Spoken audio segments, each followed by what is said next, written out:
Serial Kumkum Bhagya में अब शुरू हो चुका है जबरदस्त ड्रामा और आने वाला है बड़ा धमाका।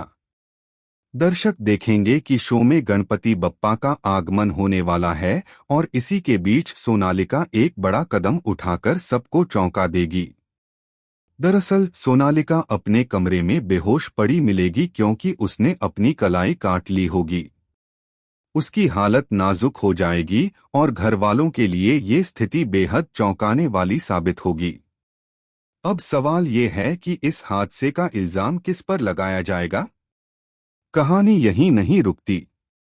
दूसरी तरफ प्रार्थना शिवांश को समझाने की कोशिश करती है।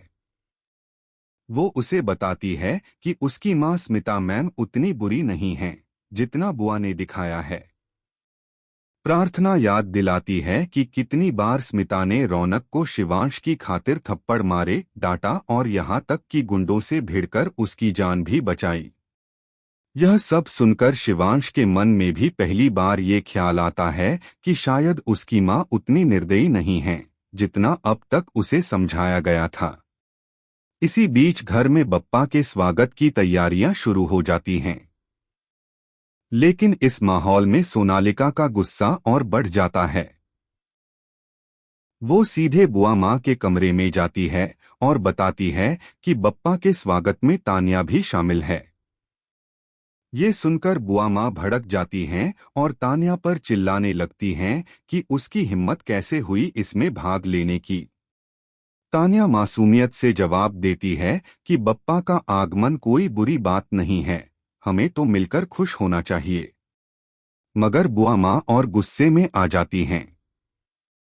तभी सोनालिका भी आपा खो देती है और बुआ माँ पर चिल्ला पड़ती है। यहाँ से कहानी और ज्यादा इंटरेस्टिंग हो जाती है। अब असली ट्विस्ट आता है।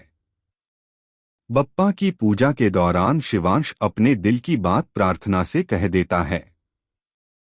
ये सुनकर प्रार्थना बेहद खुश हो जाती है। लेकिन सोनालिका गुस्से में तिलमिला जाती है। वह अपने कमरे में जाकर सामान तोड़ती फोड़ती है और आखिरकार गुस्से और हताशा में अपनी कलाई काट लेती है।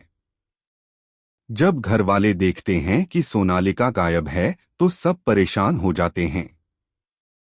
दरवाजा अंदर से बंद पाकर प्रार्थना के कहने पर शिवांश दरवाजा तोड़कर अंदर घुसता है। वहां सब देखते हैं कि सोनालिका की हालत बहुत गंभीर है। प्रार्थना उसे तुरंत उठाने और बिस्तर पर लिटाने के लिए कहती है। हालांकि इस घटना का इल्जाम बुआ माँ प्रार्थना पर लगा देती हैं। अब सबसे बड़ा सवाल यही है कि प्रार्थना कैसे अपनी बेगुनाही साबित करेगी और क्या सच सामने आएगा। कहानी का सुखद मोड़ यह होगा कि आखिरकार सारी गलतफहमियां दूर हो जाएंगी और शिवांश और प्रार्थना हमेशा के लिए एक हो जाएंगे। यही आने वाले एपिसोड्स की सबसे बड़ी हैप्पी एंडिंग होगी। तो दोस्तों, आप कितने एक्साइटेड हैं इस धमाकेदार ट्विस्ट को देखने के लिए?